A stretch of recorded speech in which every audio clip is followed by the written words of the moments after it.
बिस्मिल्लाहिर्रहमानिर्रहीम। अस्सलाम वालेकुम नाज़रीन, मैं हूं सलीम हुसैन बाजवा एडवोकेट और आज आप इस वक्त इंटरनेशनल पॉलिटिकल सिस्टम पर हैं। नाज़रीन कराम, आज honourable supreme court of Pakistan का एक बड़ा ही हालिया एक बड़ा ही इंपॉर्टेंट फैसला आपके साथ डिस्कस करने जा रहा हूं। ये ले पालक बच्चों के बारे में जो मामलात कोर्ट्स में आते हैं उनको डील करता है कि क्या जो ऐसा पर्सन जिसकी वल्दियत के बारे में, जिसके बाप या के बारे में कोई ऐसा डिस्प्यूट पैदा हो जाता है कि ये फ़लाँ का बच्चा है, फ़लाँ का बच्चा नहीं है, तो क्या ऐसे बच्चे की जो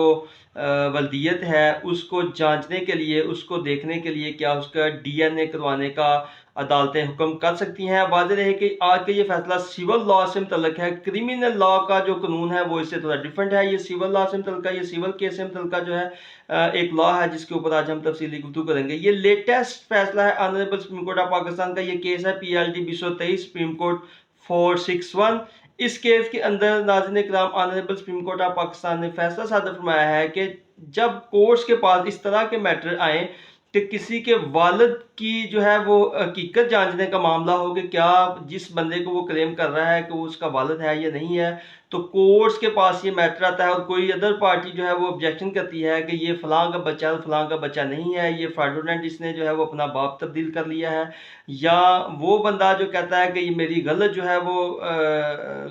वो पेरेंट एज जो है ये शो की जा रही है, या इस तरह का कोई भी इशू आता है, तो ऐसी सूरत हाल में क्या सिविल कोर्ट जो है वो उस बंदे का डीएनए टेस्ट करने का ऑर्डर कर सकती है या नहीं कर सकती।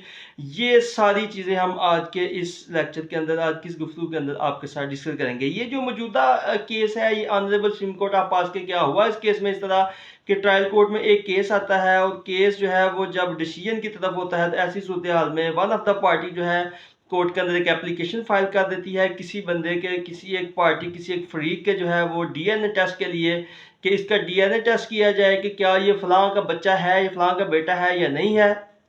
तो ट्रायल कोर्ट जो है उसकी ये एप्लीकेशन जो है वो खारिज करती है। एप्लीकेशन खारिज होने के बाद इस ऑर्डर को जो है वो असेल किया जाता है और रिविजनल कोर्ट जो है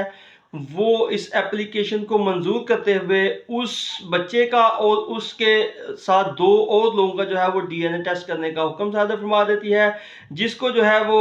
अग्रीव्ड पार्टी चैलेंज करती है और ऑनरेबल लोअर हाई कोर्ट में ये मैटर जाता है। वहाँ पे जो है वो रिविजनल कोर्ट है उसके फैसले को बरकरार रखा जाता है।